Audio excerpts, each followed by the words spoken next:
আসসালামু আলাইকুম প্রিয় শিক্ষার্থী, মানব বিজ্ঞানের পক্ষ থেকে তোমাদের শুভেচ্ছা। আমরা আজকে বাংলার ক্লাসে আরো একটি দারুণ ক্লাস নিয়ে উপস্থিত হলাম লাইভ। তোমরা জানো প্রতি রবিবার বাংলা দ্বিতীয় পত্রের ক্লাস হয়ে থাকে। আমরা কিন্তু মানব বিজ্ঞানের পক্ষ থেকে নিয়মিত ফ্রি লাইভ দিয়ে আসতেছি এবং এই লাইভের ধারাবাহিকতা অব্যাহত থাকবে। প্রতিদিনই 3টি করে লাইভ হচ্ছে। আমাদের সাথে প্রায় দীর্ঘ 1 মাস ধরে এই কার্যক্রম চলছে। এখন হয়তো অনেকে নতুন জানো না, যারা জানো তারা যুক্ত হয়ে যাও, যারা মানে এবং যাতে আরো তোমার অন্য বন্ধুরা জানতে পারে তাদেরকেও তুমি কি করো, যুক্ত করে ফেলো। ঠিক আছে, আজকে আমরা পড়বো পদ এবং ব্যাকরণিক শব্দ শ্রেণী। এইটা কি, কেন, কিভাবে, এই বিষয়ে সুন্দর বিস্তারিত বেসিক ক্লাসের আলোচনা আমাদের ইউটিউবে তুমি পেয়ে যাবা। আজকে মূলত রেখেছি ওই যারা এইটা টপিক পড়েছে এবং পরীক্ষা হয়তো সামনে, এই জন্য সরাসরি প্র্যাকটিসে চলে যাব, প্র্যাকটিসে দেখব তোমরা আসলে এটা কেমন পারছো বা কিভাবে পারতেছো। তাহলে আমরা কি চলে যাব, দেখি তোমরা উত্তর কি করতে পারো কিনা, উত্তর করো। আমরা দরকার হলে প্রয়োজনে এরকম বোর্ড কোশ্চেন থেকে সলভ করতে পারি, বোর্ড কোশ্চেন বা কলেজ কোশ্চেন।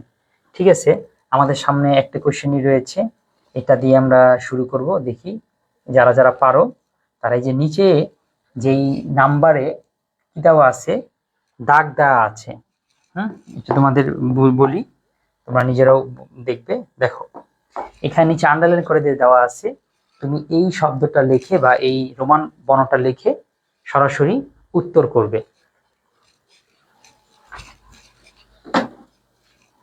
হ্যাঁ দীপ্র, এই তো দীপ্র আছে আলহামদুলিল্লাহ। দীপ্র, একটা কাজ করো, আমাদের সাথে থাকো এবং প্রশ্নগুলোর উত্তর দাও। দেখা যাক ব্যাকরণিক শব্দ শ্রেণী তুমি কেমন পারো।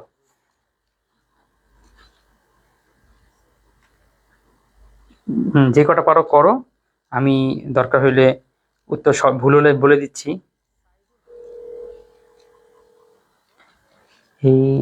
ও আচ্ছা, ঠিক আছে, দীপ্র ক্লাস অপেক্ষা করছিলে। আচ্ছা যাক, একটু দেরি হয়ে গেল তাহলে।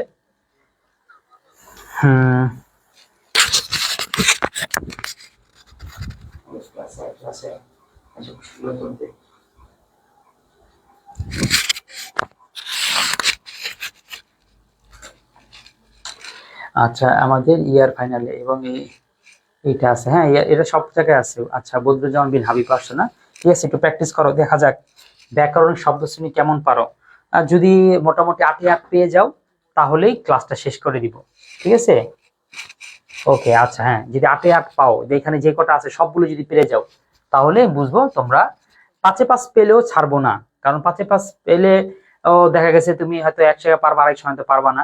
কিন্তু 8-এ 8 যদি পাও তাহলে একেবারে নির্ভর, পরীক্ষায় তোমার একটু ভুল হবে না। আচ্ছা, রাজিয়া মাইশা, ওয়ালাইকুম আসসালাম। রাজিয়া মাইশা, উত্তর করো।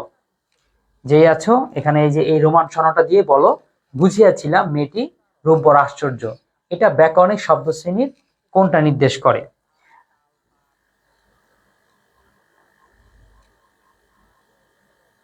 আচ্ছা, একবার দেখতে হবে। দেখতে হলে আমি কি বেসিক আবার পড়াবো? বেসিক একটু মনে করিয়ে দিব? ঠিক আছে, চলো একটু বেসিকটা হালকা একটু মনে করিয়ে দিই, বেশি না। এটা মনে করানোর আসলে আমি চাইনি বা চাচ্ছিও না, কিন্তু তারপরে যদি বলছো চলো একটু মনে করাই দিই। কি বাকি যারা আছে সবাই কি মনে হয় একটু মনে করে দিই, ভালো হয় না? ঠিক আছে, একটু মনে করাই দিই। ব্যাকরণিক শব্দ শ্রেণী হচ্ছে পদ। পদ আসলে জিনিসটা কি? পদ যেমন আমরা আমাদের র্যাঙ্ক করি, আমরা আমাদের ব্যক্তি জীবনের পদ বলি, পদমর্যাদা বলি, আমরা কার কি অবস্থান সেটা যেরকম নির্ণয় করি পদ, ঠিক একই অবস্থায় ভাষারও একটা শব্দের অবস্থান কোথায়, একটা শব্দ এই বাক্যের মধ্যে কোন পদে আছে, অর্থাৎ এই বাক্যের মধ্যে তার মর্যাদাটা কি, এইটার জন্য। আচ্ছা, 2.0-তে করেছিলা, ঠিক আছে, তাই সেটার জন্য পারবা। যদি রিভিশন দেওয়ার কথা যেত, আমি বললাম একটু রিভিশন দিতে, মনে করিয়ে দাও, একটু মনে করিয়ে দিচ্ছি। তাহলে পদ কি? আমরা যেমন সবগুলোই হচ্ছে শব্দ, সবগুলোই কি, সব যা দেখতেছো সবই হচ্ছে শব্দ। কিন্তু শব্দ আর পদের মধ্যে পার্থক্য কি? শব্দ আর পদের মধ্যে পার্থক্য হচ্ছে তুমিও মানুষ, আমিও মানুষ। পার্থক্য দেখো, আমাদের কিন্তু একটা র্যাঙ্ক আছে। এইখানে আমি ক্যামেরার এই পাশে হওয়ার কারণে আমি শিক্ষক, তুমি ক্যামেরার ওই পাশে হওয়ার কারণে তুমি হলো ছাত্র। তা দেখো, মানুষ তো দুজনই। কিন্তু যখন মর্যাদার প্রশ্ন আসে, যখন একটা প্রেক্ষাপট তৈরি হয়, সেই প্রেক্ষাপট অনুযায়ী কিন্তু আমরা জিনিসগুলো ভিন্ন। সেই পদ হচ্ছে একই জিনিস। একটা বাক্যের মধ্যে সবই শব্দ, কিন্তু বাক্যের মধ্যে সে কি রকম কাজ করতে, সে কাজের ভূমিকা আছে, সে কি নাম বুঝাচ্ছে, সে কি নামের পরিবর্তে এসেছে, সে কি কোনো কারণ ছাড়া অর্থ ছাড়া দুইটা শব্দকে যুক্ত করতেছে, কি জন্য আসতেছে সেইটার জন্য। আচ্ছা, তাহলে এখানে দীপ্রকে অসংখ্য ধন্যবাদ শেয়ার করার জন্য। আচ্ছা, যারা শেয়ার করেছো, যদি পিডিএফটা প্রয়োজন চাও, এই পিডিএফ তোমাদের কাছে আছে বোধ হয়, আমি আশা করি আমাদের এখানে স্টুডেন্ট যারা আছে প্রত্যেকের কাছে এটা তোমাদের আছে জানি। ঠিক আছে, আচ্ছা ওকে। তাহলে এখন হচ্ছে পদ। তাহলে পদ এই মোট হচ্ছে 8 প্রকার। তার মানে আমরা বুঝতে পারলাম যে যে কোনো চাকরি ক্ষেত্রে যে কোনো জায়গায় যেমন মানুষ অনেকগুলো পদ থাকে, এরকম শব্দের অনেকগুলো পদ আছে, অর্থাৎ তার অনেকগুলো র্যাঙ্ক হয়। তার প্রথম র্যাঙ্কের নাম হচ্ছে বিশেষ্য, অর্থাৎ নাম। সে হয়তো কোনো কিছু নাম বুঝাবে।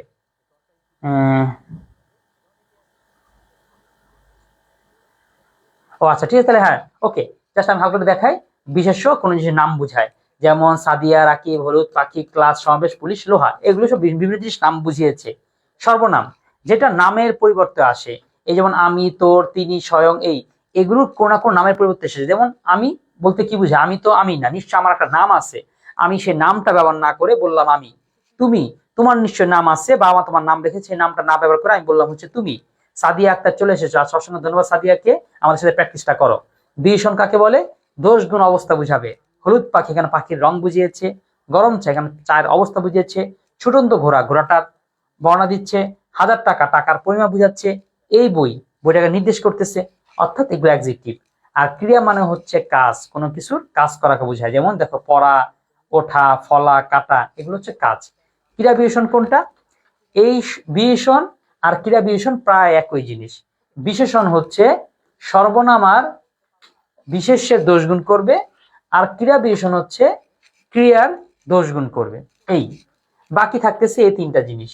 এই তিনটা জিনিস নিয়ে একটু কনফিউশন লাগে, এই জন্য কনফিউশন আগে সবার আগে মনে রাখবো হচ্ছে আবেগ শব্দ। এটা সবচেয়ে সস্তা এবং সবচেয়ে সহজ। আবেগ শব্দ কি? আবেগ শব্দ হচ্ছে যে বাক্যের মধ্যে আবেগ বোঝানোর জন্য আসে। বাহ, সাব্বাস, বেশ, মারহাবা, সিসি, জ্বালা, বাপ্পের ধুত্তরি, ধাত্রী, অর্থাৎ যেগুলো বাক্যের মধ্যে বললেও হয়, না বললেও হয়, কিন্তু বলার কারণে আমি আবেগটা বুঝতে পারি, সেটা হচ্ছে আবেগ শব্দ। তারপরে আসি অনুসর্গ ও যোজক। এখানে দুইটা শব্দ আছে, অনুসর্গ ও যোজক। যোজক কি করে? দুইটা শব্দকে বা দুইটা বাক্যকে যুক্ত করে। অনুসর্গ কি করে? অনুসর্গ যুক্ত করে। এই জন্যই অনুসর্গ আর যোজক নিয়ে স্টুডেন্টদের মধ্যে ব্যাপক ভেদাভেদ দেখা দেয়, কনফিউশনাল সিচুয়েশন সৃষ্টি হয়। তো এই সৃষ্টিটার জন্য আমি একটা টেকনিক অবলম্বন করি, আমি একটা জিনিস বুঝিয়ে দিই যে কিভাবে বুঝবা কোনটা হচ্ছে যোজক আর কোনটা অনুসর্গ। এর উত্তরটা আছে এই শব্দটার মধ্যে। যোজক মানে হচ্ছে যোগ, অর্থাৎ যেটা যুক্ত করে। এখন যেটা যুক্ত হইতে গেলে দুই পাশে তো সমান জিনিস থাকতে হবে, তাহলে সেটা যুক্ত করা যাবে, তাই না? অনুসর্গ হচ্ছে এমন জিনিস যে দুই পাশে সে যুক্ত করে না, সে শুধু তার আগের শব্দটাকে যুক্ত করে, সে শুধু তার আগের শব্দটাকে চেনে। দেখবা পরের শব্দটা থাকুক না থাকুক, অনুসর্গ ব্যবহার কোনো সমস্যা হয় না, আগের শব্দটার ক্ষেত্রে ব্যবহার হয়। যেমন তোমার জন্য মরতে পারি, দেখো জন্য মরতে কোনো কাজে লাগতেছে না, কি তোমার জন্য, এ তোমারের পাশেই পিছনেই জন্য আসছে। তারপরে সে ব্যতীত, এরপর হচ্ছে কি বলি, দেশের প্রতি, এখন পর্যন্ত, তোমার দ্বারা, এরপর সকাল হইতে, শব্দগুলো নিশ্চয় আগের শব্দ, অর্থাৎ পূর্বের পদটাকে সাথে পদটিকে বাক্যের সাথে সম্পর্ক করাই হচ্ছে অনুসর্গ। তাহলে পার্থক্যটা কিছুটা বুঝাতে পেরেছি, আশা করি বুঝতে পেরেছো। না পারলে বলবে, আমি সরাসরি চলে যাবো প্র্যাকটিসে। বলছিলাম হালকা একটু বেসিক পড়াবো, এই যে বেসিক পড়িয়ে দিলাম, এখন হচ্ছে প্র্যাকটিসে যাও। জাস্ট একটু প্র্যাকটিস করো, যখন তোমাদের বলবো যে হ্যাঁ স্যার আমি পারি, 5-এ 5 হয়ে গিয়েছে, যদি এই এই প্রথম টপিকেই হয়ে যায় তাহলে আমরা ক্লাস এখানে শেষ করে দিব। কিন্তু যতক্ষণ পর্যন্ত না তোমরা বলতেছো না স্যার আমার 5-এ 5 নিশ্চিত হচ্ছে না, আমার তখন মতো আমি আছি, ঠিক আছে, এই প্র্যাকটিসটা করতে থাকো। বলো, নির্মল রেখাটি কোন, যে কোনো 5টি শব্দের ব্যাকরণ শব্দ শ্রেণী নির্ণয় করো। শুরু করে দাও, বলো এটা কি হবে? বুঝিয়াছিলাম মেয়েটির রূপ বড় আশ্চর্য, অপরের ক্ষুদ্র ক্ষুদ্র দুঃখ তুমি দূর করো, ইট বসানো রাস্তা দিয়ে রবিন বাড়ি ফিরছিল, মসজিদের পাশে আমার কবর দিয়ে ভাই, অনুভূতির কান দিয়ে সে গান শুনতে হয়, বিপদ কখনো একা আসে না, আমাদের সমাজ আর ওদের সমাজ একরকম নয়, আমির একটি সমিতির সদস্য। হ্যাঁ করো, করতে হবে। আচ্ছা আমি সরে গেলাম, তোমার নিজেদের মতন করো, একটা একটা করে করো এবং নিজেকে নিজেকে মার্ক দিবা কত পেয়েছো। পুরো বাক্য লিখতে হবে না, কিচ্ছু লিখতে হবে না, শুধুমাত্র এরকম সংখ্যা দিবা। এই রোমান সংখ্যাটা লিখে বলবা এটা কি বিশেষ্য, অমুকটা সর্বনাম, অমুকটা হচ্ছে কি বলে বিশেষ্য, কোনটা হচ্ছে যোজক, কোনটা হচ্ছে অনুসর্গ, এই কথাগুলি জাস্ট বলবা।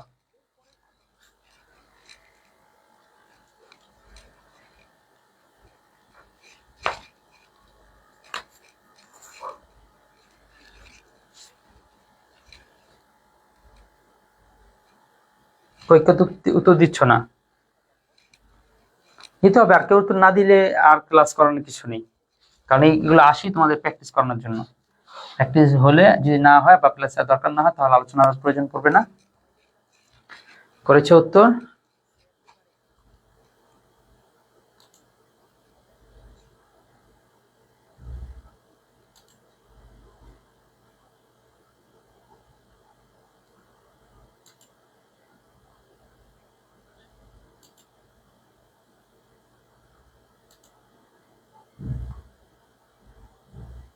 ওকে, মাশাল্লাহ।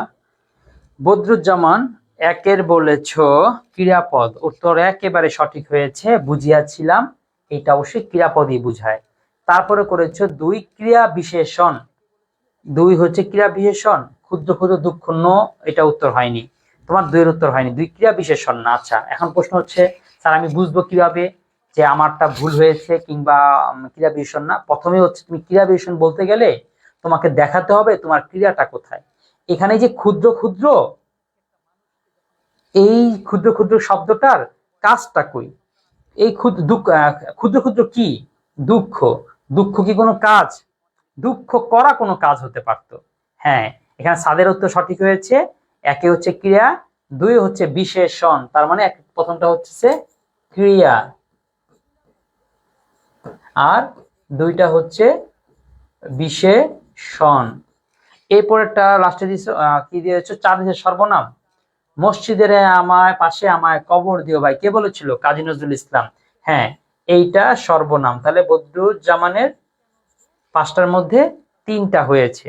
এরপরে সাত বলেছ যোজক, সাত যদি যোজক হয়, সাত, 5 6 7, আর ওদের, হ্যাঁ এই তো, এটার উত্তর সঠিক হয়েছে। সাত হচ্ছে যোজক। কেন যোজক?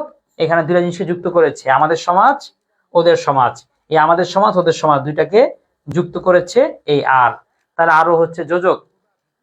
সাত সংযোজক, সংযোজক বলা যাবে না, সংযোজক বলে কোনো পদ নেই, এটা দিলে কিন্তু নাম্বার কেটে দিবে, কারণ আমরা পদে যেটা শিখেছি সেটাই বলতে হবে, পদে যোজক শিখেছি যোজকই বলতে হবে। এরপরে দিয়েছো কি, আট হচ্ছে বিশেষ্য, হ্যাঁ একটি সমিতি, হ্যাঁ এটাও বিশেষ্য, এটা জিনিসের নাম, যদিও কোন ধরনের বিশেষ্য সেটা তো বলনি, বলতে পারো এটা হচ্ছে সমষ্টিবাচক বিশেষ্য। আচ্ছা সমস্যা নেই, যা দিছে তাই চলবে।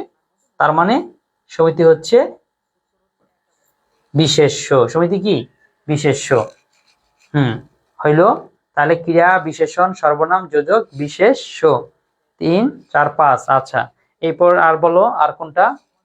চার দিয়েছে সর্বনাম, মসজিদ আমার পাশে আমার কবর দিও ভাই। হ্যাঁ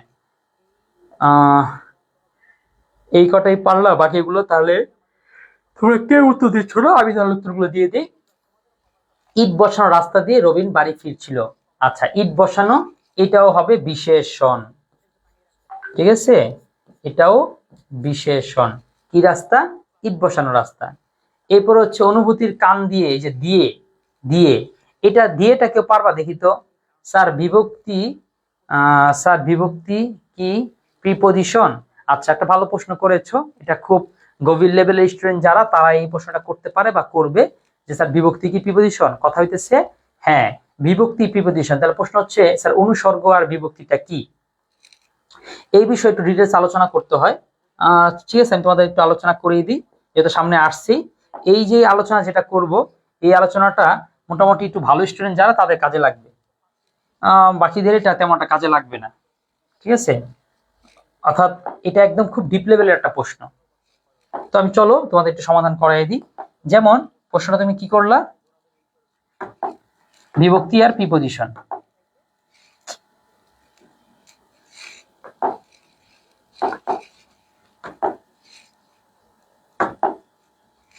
হ্যাঁ, প্রথমে হচ্ছে অনুসর্গ, তোমার বিভক্তি প্রিপজিশন এখন আসলে প্যাচ লাগার কিছু নেই, সমস্যা, তুমি প্রশ্ন আসলে করতে পারো নাই যে আসলে ঝামেলাটা কোথায়। অনুসর্গ, আরেকটা হচ্ছে বিভক্তি।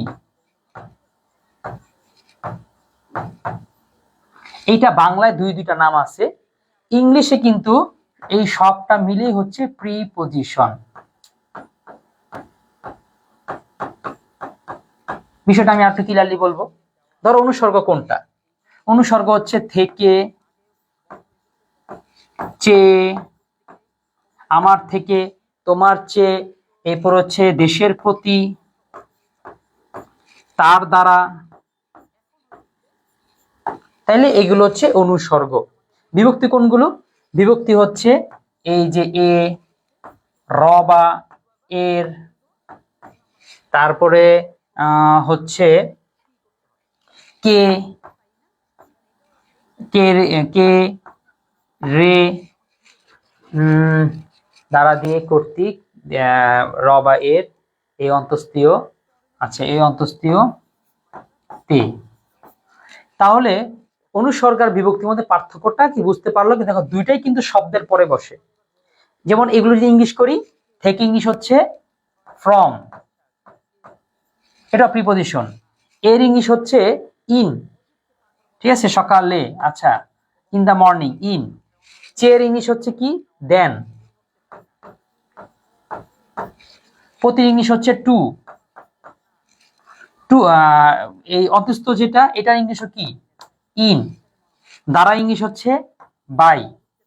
তার মানে হচ্ছে ইংলিশে কিন্তু আসলে এই বিভক্তি আর অনুসর্গ বলে আলাদা কোনো প্রকারভেদ করেনি।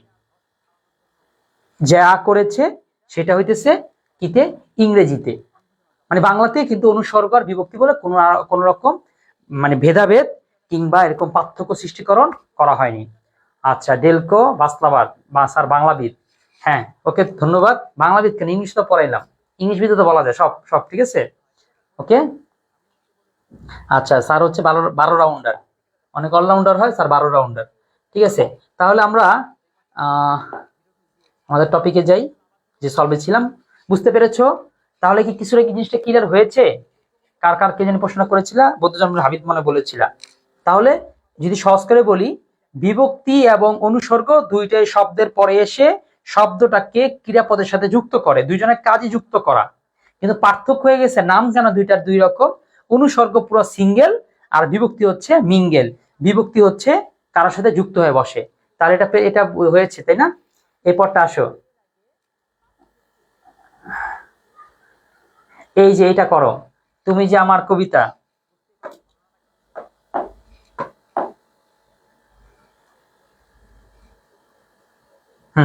দেখা যাক এটা পারো কিনা। সাদা কাপড় পরলে মন সাদা হয় না, বুঝিলাম মেয়েটির রূপ বড়ই আশ্চর্য, যথা ধর্ম তথা জয়, পহেলা বৈশাখ বাঙালির। আচ্ছা সাদিয়া, তোমার বই আগামীকালকে পাঠাবো, ঠিক আছে? একেবারে লাইভে শপথ করে বলতেছি, হ্যাঁ, কারণ তোমাদের বইগুলো নিয়ে অনেক অনেক ঘূর্ণন দেওয়া, এবং সত্যি বলতে এই তোমাদের যারা বই এখন দিব, এটা আমি পারলে ফিরিয়ে দিব, কারণ তোমাদের এত ঘুরাইছি, সেই হিসাবে উল্টা তোমাদের আমার খরচ দেওয়া উচিত, ঠিক আছে? আচ্ছা, হ্যাঁ, ইনশাল্লাহ কালকে আমি বই প্যাকেট করে রেখেছি, তো ইনশাল্লাহ আগে মানে কালকে কোনো কাজ নেই, এইটা আমি কি করে ডেলিভারি দিয়ে আসবো। ঠিক আছে, এটা তাহলে সমাধান করো। যে কোনো পার্সি শব্দের ব্যাকরণিক ব্যাকরণিক শব্দ শ্রেণী নির্দেশ করো। তোমরা যদি মাফ করে দাও এটাই আর কি অনেক বেশি হবে, কারণ এত বেশি এটার জন্য তোমাদের মানে কি বলে তোমরা বলছো। আচ্ছা, কে কেউ চাচ্ছিস একটু উত্তর করো, একসাথে না হোক একটা করে উত্তর করো।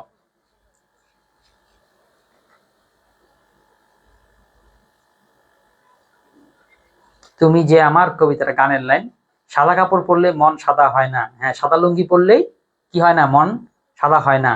এরপর হচ্ছে বুঝিলাম মেয়েটিরও বড় আশ্চর্য। আচ্ছা, যথা ধর্ম তথা জয়, পহেলা বৈশাখ বাঙালির উৎসবের দিন, চাহিয়া দেখিলাম হঠাৎ কিছু বুঝিতে পারিলাম না। বাহ, বড় চমৎকার ছবি এঁকেছো তো। রিফাত চলে আসছো, ক্লাসের কতক্ষণ? স্যার স্যার ক্লাসের কতক্ষণ না, ক্লাস আমরা শুরু করেছি মূলত জাস্ট একটা সলভ করেছি, খুব বেশি সময় হয়নি আবার কম সময় হয়নি, আমরা খুব বেশি তো সলভ করবো এমন না। সাদা কাপড় পরলে লাশ হয়, হ্যাঁ সেটাই, লাশ হয়। এখানে কাব্য না, এখানে কবিতা না, এখানে ব্যাকরণ জিজ্ঞাসা করা হচ্ছে। তুমি সর্বনাম, সাদা হচ্ছে বিশেষণ। আচ্ছা রিফাত, এতে সঠিক উত্তর করেছো, তুমি হচ্ছে সর্বনাম। রিফাত আমার কোন জায়গার স্টুডেন্ট? তুমি কি পড়ার স্টুডেন্ট না টেকনিকের স্টুডেন্ট? মানে কিভাবে পাইছিলাম এটা মনে আছে, তুমি খুব অ্যাক্টিভ স্টুডেন্ট, খুব ভালো স্টুডেন্ট। আচ্ছা, তাহলে তুমি সবাই করেছো সর্বনাম, মাশাআল্লাহ, সবার এটা হয়েছে, হওয়ারই কথা। এই অংশটা সবাই পারো, এই অংশটা পারো। তোমাদের একটা ইয়া দেই, মানে বাংলা দ্বিতীয় পত্রের একটা গ্যারান্টি দেই। বাংলা দ্বিতীয় পত্রের তুমি ফুল মার্ক পাওয়ার জন্য যে গ্যারান্টি দেওয়াই সেটা আমি দিব। তুমি যদি মানে বাংলা দ্বিতীয় পত্রে যদি এই বছর বাংলা দ্বিতীয় যদি 90 না পাও, তাহলে সেটা তোমার ব্যর্থতা। কারণ কিছু কিছু সাজেশন দেওয়া থাকে, দিয়ে এরকম বলা থাকে 80% কমন, এ তো ধরো 90% কমন। আমি এবার এমন করে সাজেশন তৈরি করতেছি, আমি বলবো 100% কমন। এর মধ্যে উচ্চারণ, বানান, সর্বনাম, এরপর হচ্ছে এই পারিভাষিক শব্দ, এগুলোকে এত সুন্দর করে সাজাচ্ছি, এত মানে এটা যে আমি যে স্যার তো গ্যারান্টি কেমনে দেন, ওই গ্যারান্টিটা আমি দিব কিনা তুমিও তোমার বন্ধু বান্ধবরা দিতে পারবা। ওটাকে তুমি দেখলেই বুঝবা যে কেন আমি ওই শব্দগুলোকে গ্যারান্টেড দিচ্ছি। ভোট কোশ্চেন গুলোই তো, কিন্তু ওই ভোট কোশ্চেন গুলোর মধ্যে কিভাবে বুঝতে পারা যায় যে এই বছরের জন্য কোনগুলো বেশি গুরুত্বপূর্ণ। ঠিক আছে, শব্দগুলো পড়লেই বুঝলেই, চোখে মানে দেখলেই তোমরা বুঝে ফেলতে পারবা। তো সেটাই হবে। তো আর ব্যাকরণের শব্দ শ্রেণী যেটা কথা বলবো, এটারও সাজেশন দিব, কিন্তু এটা সাজেশন তুমি এমনি তো জানো, এটা খুব সিম্পল, এমনি পারা যায়। হ্যাঁ করো, একটা প্রশ্ন করব, হ্যাঁ অবশ্যই অবশ্যই একটা প্রশ্ন, অবশ্যই প্রশ্ন করার জন্য তো লাইভ। 6টা করিয়া ক্রিয়া আবেগ, 6টা 7 হবে, 6টা 7 হবে। আচ্ছা সর্বনামে বিশেষণ 3 দিছো, ক্রিয়া 3, আচ্ছা 2টা হচ্ছে বিশেষণ দিয়েছো, যারা এটা বিশেষণ দিয়েছো তাদের এটা সঠিক হয়েছে। তারপরে বুঝলাম এটাও ক্রিয়া হবে। এরপরে যথাধর্ম তথা, আচ্ছা যথাযথতা তো পারো নাই। যথাযথ কে কি দিয়েছো দেখি তো? 4, 4 দিয়েছো, 4 দিয়েছো, সাদিয়া দিয়েছো বিশেষ্য, না হয়নি সাদিয়া। তারপরে 4, 4 পারো নাই তাই না? আচ্ছা যথাধর্ম তথা জয়, এখানে দেখো তো কি করেছে, যথা তথা, এই ধর্ম আর জয় দুইটাকে যুক্ত করেছে, এই জন্য এটা হচ্ছে যোজক। আসলে ক্লাস করলে এই লাভ, এমনি একা একা যখন মনে হয় আসলে পারি, মনে পারবো বা হয়ে গেছে, কিন্তু প্র্যাকটিস করলে আসলে বুঝে আসে যে ঠিক কতটা পারি। শরৎচন্দ্র চট্টোপাধ্যায়ের শব্দের নাম মুয়ান্নাস কেন? আচ্ছা আচ্ছা, ভালো একটা প্রশ্ন করেছো, তাহলে আমি উত্তর দিই। আসলে তার বোনের নাম ছিল ওইটা, ঠিক আছে। তো সাধারণত ব্রিটিশ আমলে লেখকরা নিজেদের নামে লিখতেন না, লেখালেখি নিজেদের নামে করতেন না। তারা বিভিন্ন, শুধু শরৎচন্দ্র না, আরেকটা লেখকও আছে, এটা মনে হয় শামসুর রহমান না কে জানি, সেও মুয়ান্নাস রেখেছিল। আবার লেখকদের ছদ্মনাম তোমরা যেটা দেখো, শুধু শরৎচন্দ্রের নাম দিলা, এটা দায়টা শুধু শরৎচন্দ্রকে দিয়ে দিলা।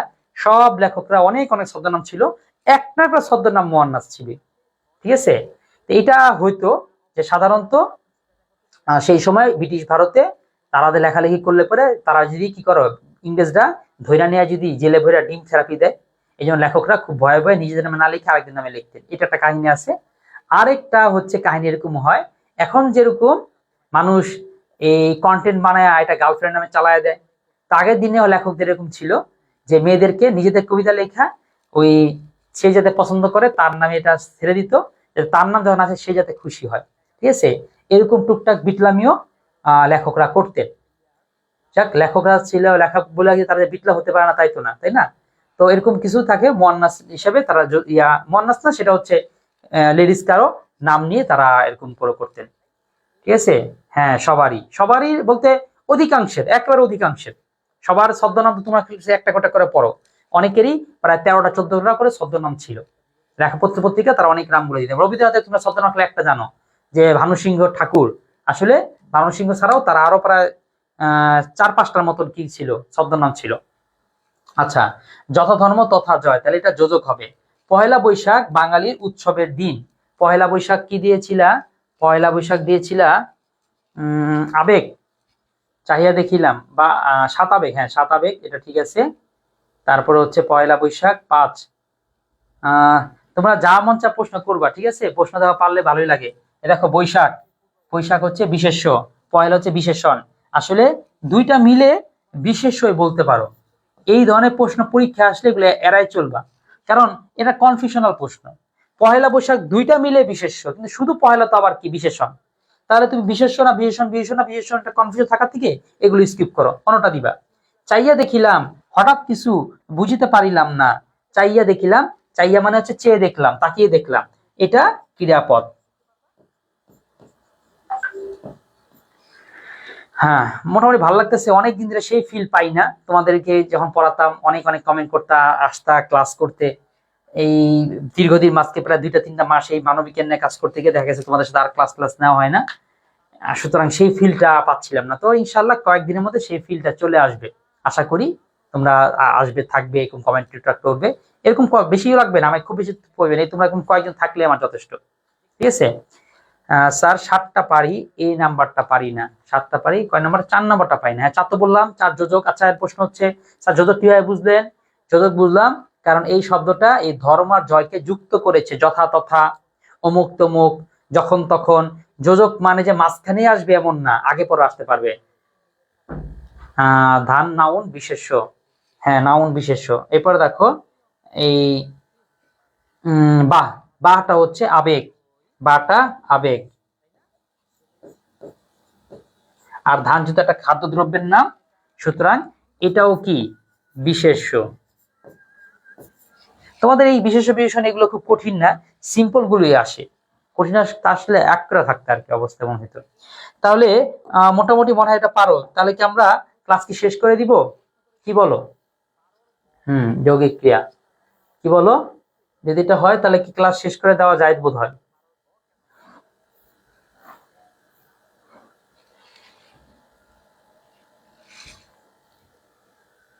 আর কারণ এইগুলো প্রায় সেম সেম একই হয়। হ্যাঁ, তাহলে একটা কাজ করি, ক্লাস আমি শেষ করে দিব। তো এর আগে তুমি তোমার যদি সামনে পার্সোনাল কোনো বই থাকে সেই বইটা খোঁজো, সেই বইটা খোলো, সেই বইটা খুলে দেখো তুমি বিশেষ্যর কোথাও যদি কিছু না পেরে থাকো কোন জায়গায় দাগ দিয়ে রেখেছিলে কিনা, যে এই প্রশ্নটা পারলে স্যারকে জিজ্ঞাসা করবো, স্যারকে যদি সামনে পাই তাহলে জিজ্ঞাসা করবো। কথা হইতেছে তোমরা তেমন করে পড়াশোনাই করো না, যে বইয়ের মধ্যে দাগ দিয়ে রাখবো, যখন চান্স পাবো, যখন সুযোগ পাবো স্যারকে জিজ্ঞাসা করবো, এরকম বইয়ের মধ্যে দাগটা পর্যন্ত দাও না। যথাযথ দেখা আমার মগজ সরল যৌক্তিক জটিলে চলে গেছিল। হ্যাঁ, কথা তো সত্যি, এটা সরল যৌগিকের মধ্যে চলে যাবে, কিন্তু এখানে তো আর বাক্যের কথা জিজ্ঞাসা করেনি, এখানে জিজ্ঞেস করেছে পদের কথা।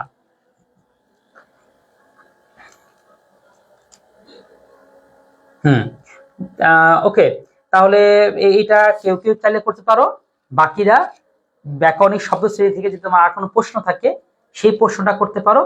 কোন জায়গায় তোমার আসলে কনফিউশন হয় সেই জায়গাটা জিজ্ঞাসা করতে পারো। আমাদের পড়ানোর স্টাইল একটু সহজ করে বলে দিই। আমাদের মানববিজ্ঞানের পড়ানোর ধরনটা হচ্ছে 3টা লেয়ার। প্রথম হচ্ছে বেসিক পড়ানো, বেসিকটা হচ্ছে রেকর্ড পাবা, এটা আমরা লাইভে পড়াবো না, রেকর্ড পাবা, সেই রেকর্ড পাবা হচ্ছে ইউটিউবে। যদি তোমার বেসিক টেসিকে কোনো সমস্যা থাকে সেটা আমার ইউটিউবে যাবা, ইউটিউব থেকে ক্লাসটা ফ্রি ক্লাসটা দেখে নিবা। এরপরটা আছে হচ্ছে বোর্ড কোয়েশ্চেন সমাধান, অর্থাৎ যেটাকে সাজেশন সমাধান বলে, যে একেবারে বাছাই করা কিছু অনুধাবন, বাছাই করা জ্ঞানমূলক, বাছাই করা এমসিকিউ, অর্থাৎ যেটা আমরা সাজেশন বানিয়েছি, যেটুক পড়লে পরে আর কিছু পড়ার জন্য দুশ্চিন্তা হবে না, যে না ঠিক আছে আমার পড়াটা হয়ে গেছে, এই অধ্যায় টপিকের সমাধান আমার হয়ে গেছে। ওইটা থাকবে হচ্ছে আমাদের ওয়েবসাইটে, এটা হচ্ছে সিক্রেট থাকবে, এটা আমরা ওপেন করবো না, শুধু কোর্সে শুধু থাকবে। এরপরে হচ্ছে এই দুইটা যারা পড়েছে, স্যার আমি আপনার সাজেশন ক্লাসও করেছি, এরপর হচ্ছে বেসিকও পড়েছি, আমার দরকার হচ্ছে প্র্যাকটিস। কারণ একা একা পড়লে মনে হয় অনেক পাই, কিন্তু পরীক্ষায় গিয়ে কি বলে হঠাৎ কেমন পারি না, মাথা তুমি হ্যাং করে ওঠে, মনে হচ্ছে না, বা যদি সেখানে ভুল করে ফেলি। এই জন্য স্যার আপনি আমাদেরকে একটু প্র্যাকটিস করে দেন, সেই প্র্যাকটিসের নামই হচ্ছে লাইভ ক্লাস। এই লাইভে তোমাদের সামনে কিছু উপস্থাপন করে করে কিছু প্র্যাকটিস করিয়ে দিব, দেখাবো ওই যে তোমাদের আমি বেসিক ক্লাস নিয়েছি, ওই যে সলভ ক্লাস নিয়েছি, এই দুইটার পরে তোমাদের যে সমাধান হয়েছে কিনা। তাহলে বুঝতে পারছো যে এই যে ডিজাইনটা করেছি যে পড়ার, নিশ্চয় দুনিয়ার কোনো কোর্সে তোমরা এরকম ডিজাইন পেয়েছো, যে কোনো কোর্সে ভর্তি হও, ভর্তি হয়ে তোমরা কি পাও? কিছু লাইভ ক্লাস, সেটা না বেসিক আছে বা না সলভ আছে, না এরকম করে সুন্দর করে মডিউল আছে। কারণ রেকর্ড ক্লাস তো যার মঞ্চে সে দেখবে, যার মঞ্চে সে দেখবে না, কিন্তু লাইভ ক্লাসগুলোর মধ্যে সব যোগ করে করানো হয়, একসাথে সব দেখা লাগে। হ্যাঁ সেটাই। ওকে, তারপর লাইভটি শেয়ার করে দেখার সুযোগ করে দিও। আচ্ছা হ্যাঁ, লাইভটা তোমরা যারা পরিচিত আছে কাছের আসো, একটু তোমাদের কলেজ যে গ্রুপ টুরুপ আছে সেখানে একটু শেয়ার টেয়ার করে বন্ধুদের সাথে যোগাযোগ করো, যে মানবিক জ্ঞান এই মাত্র একমাত্র প্ল্যাটফর্ম, তারা হচ্ছে একদম প্রতিদিন ফ্রি লাইভ দিয়ে যাবে, একদিনও মিস হবে না, একদিনও না। আচ্ছা, তাহলে এই ক্লাসটা আমি শেষ করতে যাচ্ছি। এই ক্লাসটা শেষ করেই আমরা যাব হচ্ছে ইসলামের ইতিহাসে। যাদের ইসলাম ইতিহাস আছে তারা সেই ক্লাসটিতে যুক্ত হয়ে যাবা। তাহলে আমি তোমাদের 2 মিনিট সময় দিচ্ছি, কোনো কোয়েশ্চেন থাকলে করতে পারো। যে কোনো কোয়েশ্চেন, যে কোনো ধরনের কোয়েশ্চেন থাকলে করতে পারো।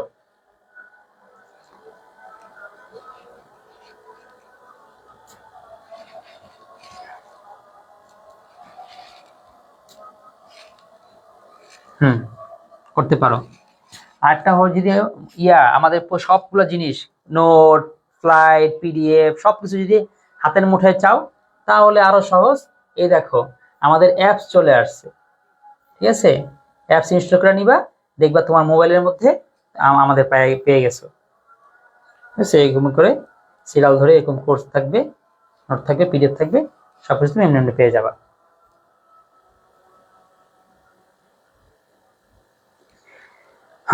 ঠিক আছে, ওকে।